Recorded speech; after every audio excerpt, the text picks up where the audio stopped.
Welcome to My Life, Tanya Applied, with Rabbi Simon Jacobson, a journey into the deepest teachings of Torah and their application to our personal, emotional, and psychological lives. A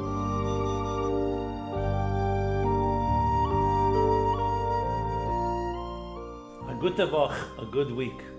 We continue our journey in the life-changing Sefer HaTanya. This program is made possible by Rena Lights, LLC, and it is in honor and memory of Rabbi Yosef Halevi Weinberg, Olav Shalom, Rabbi Moshe Pinchas HaKohen Katz, Olav Shalom, and Rabbi Yael HaKohen Khan, Olav Shalom.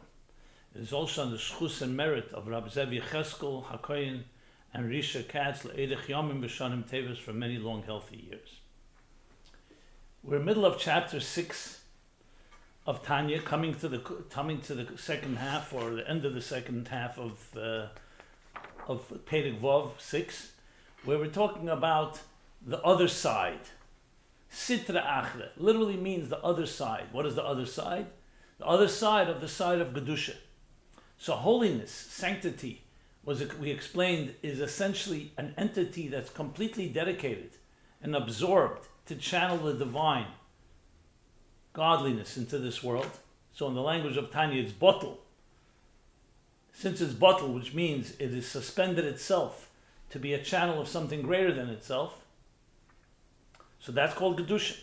Anything that has a sense of its own ego, and own self-consciousness, and own selfishness, that's the other side, because it is not channeling the very essence of reality, which is the divine that gives everything sustenance.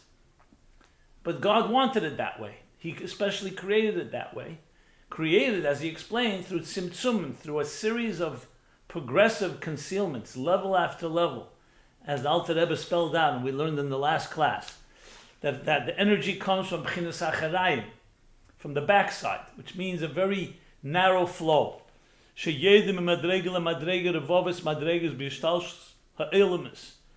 descend level after level, tens of thousands of levels, in Ishtalshus Ha'elamis, in the evolution of the cosmic order, cause and effect, with Tzimtzumim Rabim, and many diminishments, to the point that the energy flow becomes so diminished, miyut achamiyut, a diminishment after a diminishment. So you see how much the Alter Rebbe is elaborating, because he needs to explain how this entity exists. If everything comes from the divine, how is it possible that it just focused on self? Why is it not sensing its source? It would make sense if you are receiving your energy from the source, you should sense it and therefore be Gedusha. But we have a Sitra Achre, and that's because of the concealment, so it doesn't sense and feel.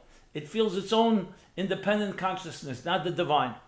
Ad sheyochel is samsum u'lislav b'chinas golus, to the point, after all this whole process spelled out in these details, to the point that this energy can be diminished and manifest in a state of displacement. Even though it began as energy that's coming from a source, but now it's in a state of golus displacement, a dissonance. Teich eisei dover hanifred, within that item or that entity or that has its own self-consciousness, its own egocentric consciousness, so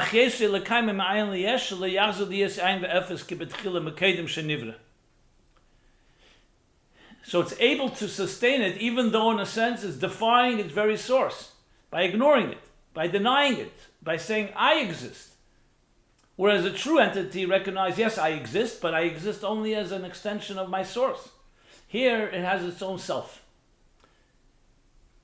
And that's how it's possible due to all the diminishments. To the extent, and this is what the last thing we learned, to the extent that this world, and that's why this world and everything that exists within it is called Elam HaKlippas v'Sitra Achre. It's not just that they're klippas, they're husks and shells and another side. It's the world, it's an existence, a domain, an entity that's entire consciousness is one of self, as opposed to dedicated to channeling something greater than itself. Klippas v'Sitra Achre, which in turn explains that big question of how is it possible that we have a world with so much hostility and so much wrath and so much anger and so much divisiveness. And that's why all the affairs of the world are tough, are difficult. Koshim, difficult, hard, and V'roim, and evil. V'harashoyim gevrim boy, and the wicked prevail. And he brings the source, that this is written, this idea is stated clearly in Eitz Chaim from the Arizal, section 42, the end of chapter 4. That's where we stopped last week. So now we understand the dynamics and essentially the possibility for another side. Because of course the philosophical question is, if God is giving everything energy, how is it possible that something is defying or denying or ignoring God? And that's because the energy has gone through all these different diminishments to the point that it's not just it feels itself as self. It becomes a world that's filled with klippus and sitra achrit to the point it's a difficult world. Now this doesn't mean that every part of the world is always difficult, but you see that it's possible. And unfortunately also not just possible, not just potentially so, but also actually so. But the potential, we understand why it's the potential, and the actual is just the result of this whole process of concealment. But now comes a question, the other way around. The whole point of Tanya, as we've been learning, is to transform this world, no matter how difficult it is, and no matter how much it's filled with negativity and self-conscious energy, meaning self-conscious, that there's a sense of an egocentric reality, which is what drives the human race and what drives everything in this material world. To transform it, how could you transform it once it's all been concealed? So it's true that this is only one side of the coin, one part of the world. There's also Zelu Mazeh, the other side. Everything we've been learning in chapter 2, 3, 4, 5, that there's also Tzad HaKedusha, the side of Kedusha, the Nefesh HaLekis, the divine soul. A divine soul whose entire being senses 24/7 the divine. A chelik elikam imal mamish, as explained in chapter 2, a very piece of the divine, like a child that comes from the very essence of its father. And in chapter 3, continuing to explain that the faculties of the divine soul are also divine, absorbed with divine contemplation, the mind and emotions of the divine, Meichen and Midas. And in chapter 4 and 5, he explained also the garments of the divine soul are also completely occupied. The expression of that soul, the thought, speech, and action are all filled with thinking about God's Torah and God's mitzvahs. So it's true we have that, but now we have to contend with an animal soul. Later in time he's going to explain the battle. But now the Rebbe, Alter Rebbe, is laying out the blueprint. He's laying out the map. So now that we have another force, and it's an equal one, that's Zelu Mazeh. 10 faculties of the divine soul, and there are 10 faculties of the animal soul. 3 garments of the divine soul, which are focused on the divine, and 3 garments related to the animal soul that are focused on its own self-interest. So it's true there'll be a battle, and you could even say the divine soul is more powerful. But can you really transform the animal soul? Can you really transform a world that he just called? Look what he called it. He called it Olam HaKlippus V'Sitra Achra. A world and its contents, which is world klippus, husks, which means that we focus on the shell, not on the fruit within. And the other side, which is not the side of holiness. It's not bittul. It's not a world that is sublime or devoted or dedicated to its true purpose. It's basically a distorted world, to the point that kol ma'aseh elam hazeh, that all the affairs of the world are hostile, are tough and evil, are difficult. So how are we going to deal with that? So you could argue and say that the divine soul ultimately has power to dominate and subdue and control this. But still, can we transform this world? We could say we can subjugate it. We can win the battle, and that's that. But you have to contend with this reality. Comes now a gloss in Alter Rebbe, that he comes to explain something critical in understanding this whole concept. He's basically going to say that it's true. Everything we said now is true, the concealments, but remember it's all coming from a divine source. So even though the focus till now has been how the divine source is concealed from the egocentric universe. Or you can say on a human personal level, from ourselves, and we can have the concept of Kechi ve'etzem yadi. I'm a self-made person, I don't need anyone. Yet, that source still remains embedded, even in the egocentric reality of this Elam HaKlippos V'Sitra Achra. And that's what this gloss is going to explain, that the divine is there. So it's not just that the divine soul, that Nefesh Elikis, and you can bring Elikut, the light can dominate over and eliminate the darkness of this dark world, of this world that is difficult, harsh, and evil. But you actually can't transform it, because really within all that still lies the divine energy embedded, albeit in a concealed way, within even the darkest places. That's what the Alter Rebbe is now going to explain. Now you could ask, why doesn't he say put it in the actual part of the Tanya? Why is it a gloss? Because remember, the Alter Rebbe is laying out the components here. He's not yet discussing the transformation. He's not even discussing the battle. But anticipating this question, he wants to important that we need to understand the dynamic of it.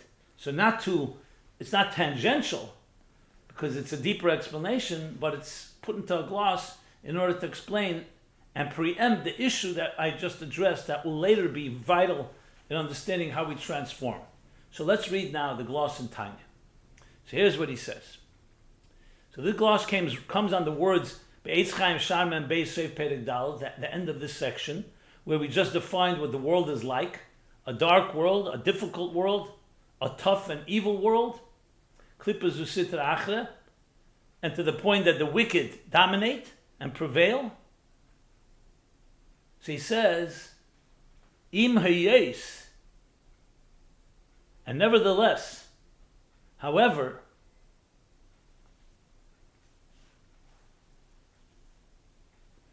or even though, you can say, Im hayes b'teiche esses sfiras da'asiyah de kedusha. So it's true, the wicked dominate. It's a difficult world, a dark world, even though, in truth, that even in this dark world, within it, embedded within it, are the 10 spheres, the Asiyah de Kedusha. The 10 spheres of Asiyah, of holiness. This is key, Asiyah de Kedusha. Because we've been talking till now about Asiyah, Ilam Asiyah, the Gashmi, the physical world. That this lowest of worlds is a world of Klippa and Sitra Achra, even though the Alter Rebbe didn't use the word Asiyah Gashmis. But that's essentially what he's saying, because once you go in spiritual worlds, the spiritual worlds, they sense godliness. There's different levels and extent, as we'll discuss. But within this physical world, as much as the divine is considered Imayes, even though in it lies the 10 spheres of Asiyah de Kedusha. Let's explain what that means. Now, we've talked about the 10 spheres in previous chapters, especially in the context of the 10 faculties that correspond to the 10 spheres. The 10 spheres, the first place they originate is in the Sefer Yetzirah, attributed to Avram Avinu. The 10 spheres are essentially 10 instruments that God emanated from himself in order to create an existence. Since the Eibishter, God wanted a world that we can understand the process, even though the Eibishter could say, hey, let there be existence. But we see it didn't just happen that way. Bereshis bara Elokim es hashamayim v'sa'aretz. In the beginning, God created heaven and earth. And then he starts breaking it out. The first day was Yehi Oyer. Hashem said, let there be light. Second day, Yehi Rakia, let there be a firmament. Tache Aretz Desha, third day, let there be vegetation. Each day has a particular expression. And it's actually Asarim Amoris, Nivra Elam. 10 statements that God used to create the world. Why does God need statements? He could just say, I want a world. Because he wanted it to make sense to us, and he wanted us to have a relationship with it. So even though God does not need to do anything, and God is not defined by these structures, but he chose to manifest godliness in Yehi Oyer, in an expression called Yehi Oyer, in a way that makes it more relatable to us, to the human race. So we understand the God's process, and we can also retrace the steps. So these 10 Maimoros, these Asara Maimoros, these 10 statements originate from the 10 spheres. So I'm not going to go into long detail about the 10 spheres as they go all the way to the highest levels, but suffice it to say it's 10 expressions of divine energy. Chochmah, Bina, Das, Chesed, Gevura, Tiferes, Netzach, Chayid, Yesod, Malchus. And they're also alluded to in different verses. L'cha Havaya Hagdula, Hagvura, V'Tiferes, V'Netzach, V'Chayid, etc. And other places. And these 10 spheres essentially are the DNA, the building blocks of existence. Now, the 10 spheres themselves will go through a process from the highest, most sublime divine expression of Chesed, or Chochmah, Bina, Das, Chesed, Gvura, and so on.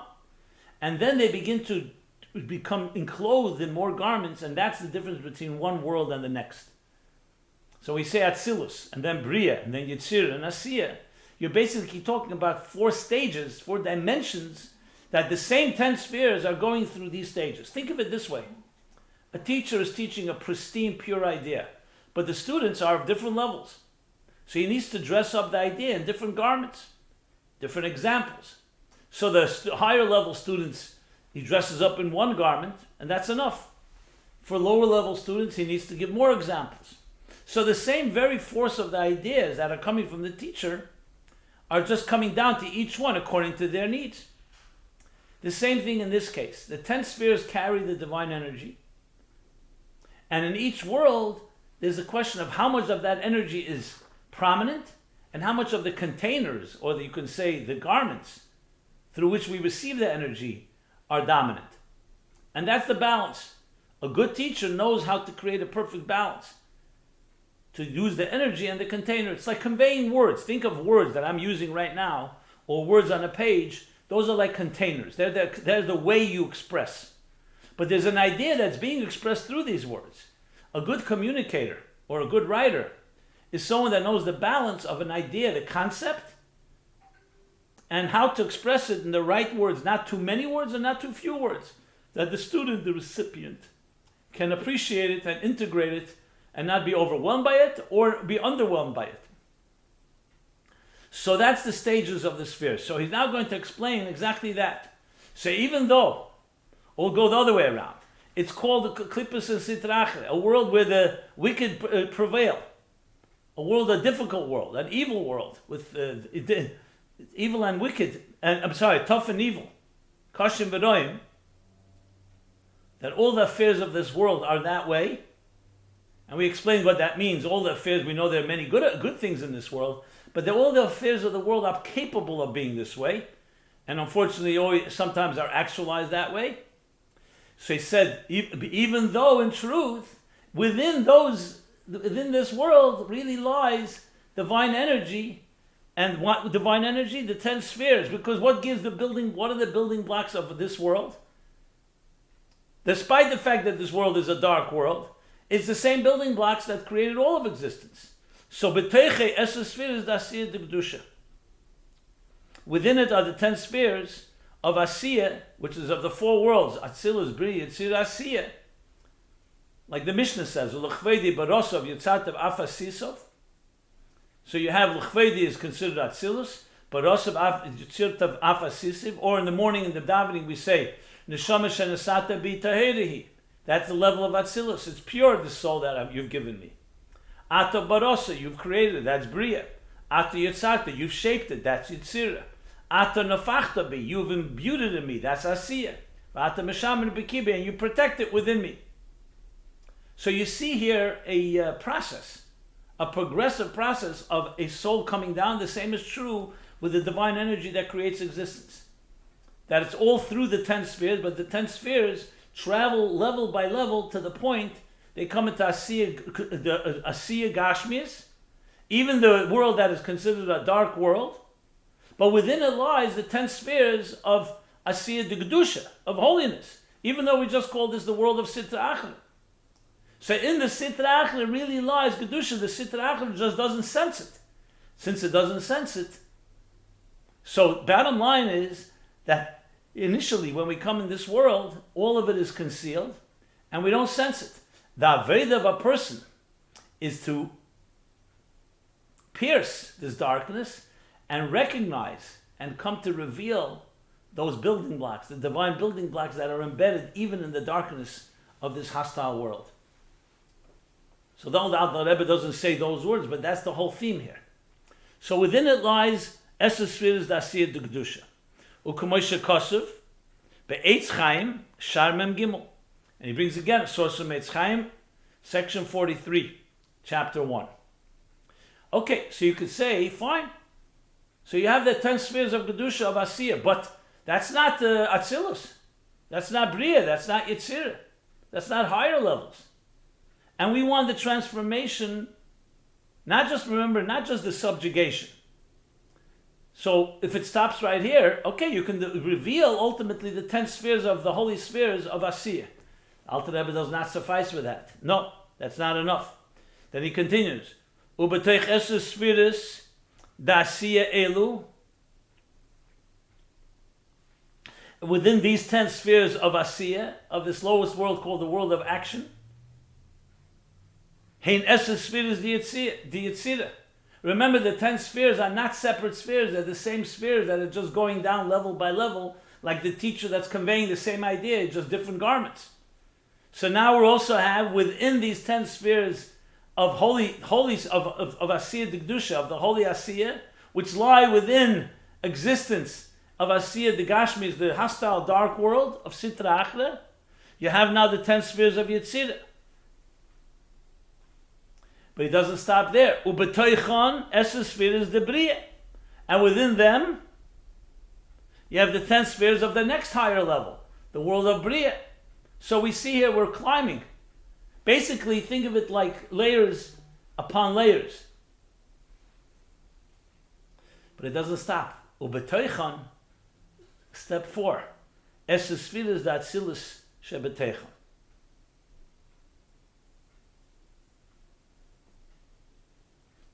Actually, I should read it like this. Ubetoichon Esses Sfiras D'Atzilus. And within these 10 spheres of Bria lie the 10 spheres of Atzilus. So if you start unpacking, you start stripping the layers, within everything lies deeper levels and deeper levels. Just to use an example, we have a physical world. The physical world we see, there's water, there's fire, there's wood. I'm just using a few examples. I mean, we have millions and millions and billions of different items. We know that these items are made up of elements. The elements hydrogen, oxygen, H2O makes water. But the elements are made up of molecules. And the molecules are made up of atoms. And the atoms are made up of subatomic particles. And you'll say, 1 second, which one is it? The answer is they're all true. It's like stripping the layers and ultimately you get to the atoms. Just like when you look at a computer program. So you're typing on a computer or on your mobile. What's happening? That's just an outer interface. It in turn is generating a charge that goes all the way into a program, written by programmers that go into a deeper program, all the way to the program machine language of zeros and ones.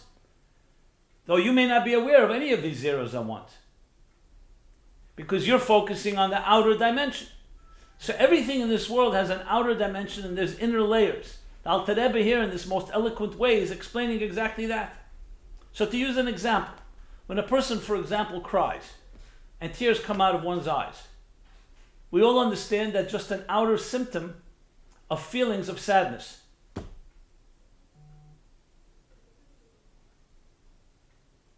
And it's not that the tears cause you to be sad. The sadness causes you to cry. So you see right there, the outer expression is the tear. The tears, if someone is just looking on the surface level, will not know there's more energy going on. Or you see a smile on a person's face. The smile is a sign, a physical expression, a contortion coming from a pleasant feeling within. Everyone understands that it's the inner force that's causing, even though you don't see the sadness, you do see the tears. So let's just apply that on a macrocosmic level. You see it raining outside, so you take an umbrella or a raincoat or galoshes. A meteorologist will tell you the weather, the rain is coming due to pressure systems and to highs and lows and the different forces in the meteorological level. And if you ask a Kabbalist, they'll say maybe it's the angels crying. Maybe it's a spiritual sadness. So you could see the same thing and understand it in different dimensions. A trained eye, essentially a scientist, for example, doesn't just look at symptoms. He sees the causes behind the symptoms. But the causes themselves have a cause within a cause, within a cause. So essentially, that's what Alter Rebbe is saying here. So though the outer world is a world of Klippa and Sitra Achra, within it lies the 10 spheres of Kedusha, of the 10 spheres of Asiyah, of holiness. The holy Asiyah. Within it are the 10 spheres of Yetzirah. Within it are the 10 spheres of Bria. And within it are the 10 spheres of Atzilus. And then he continues that these are still the spheres. And you could say, okay, so we stop here because the spheres are the structure of existence. No, but he wants to go all the way into the ultimate divine. Remember, the purpose is to transform the world all the way to be a dir eloi yisbarach b'tachtenim, a home for the divine, not just for Atzilus. So he continues, Shebeteichon eid ein sof baruch hu. And within the 10 spheres of Atzilus is eid ein sof baruch hu. The infinite light that is beyond spheres. Spheres is 10 spheres. Now we're talking about Eid Ein Sof Baruch Hu is manifest within the spheres, because remember, as we learned in chapter 2 and in chapter 2 and then in chapter 4 and 5, that Hu v'Chachma Seyechad. Even though Chachma and Bina and Das and Chesed and Gvura are God's emanations, but these emanations are really one with the emanator. So the Eid Ein Sof is embedded within the 10 spheres of Atzilus, which is embedded in the 10 spheres of Bria, which is embedded in the 10 spheres of Yetzirah, which is embedded in the 10 spheres of Asiyah, which is embedded in Asiyah Gashmis, Elam Klippas v'Sitra Achra. V'nimtza, says the Alter Rebbe. So what do we conclude from this? What do we derive? What does this follow? It follows, Nimtza Eid Ein Sof Baruch Hu Molei ha'aretz halazu ha'tachtena, that the infinite divine light fills this entire earth, the lowest world, the lowly earth that we live in. And therefore there's no dualism. Even in this world that we call Klippas and Sitra Achra, that on its own the world senses itself and doesn't sense all this divine, that doesn't mean the divine is not there. It's all there. It's just manifest within in a concealed way. So the blessed infinite light, Nimtza Eid Ein Sof Baruch Hu Molei Kol Ha'aretz Halazu Ha'tachtena, Al Yidei, and how is it manifest? Al Yidei Hislapshusei Be'estes Spheres the Arba Elemes Atzilus Bri Yetzirah V'Asiyah. Through, it does this from the and that's how we see it. That's why our perspective, we only see it from the bottom up. It's dressed up and enclosed the 10 spheres in the 4 worlds, like he just said. Atzilus Bri Yetzirah and Asiyah. So Eid Ein Sof, going from the top down now, manifests in Atzilus, which manifests in Bria, into Yetzirah and Asiyah. Kameisha Kosav Beitz Chaim Shar Mem Zayin Perek Beis. Ubesefer Gilgulim Perek Chaf.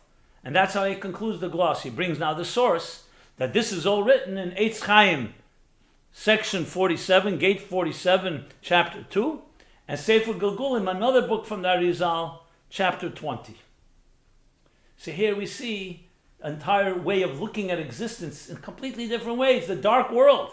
But within it lies energy and divine energy that is waiting for us to release it and free it, and ultimately transform this very existence.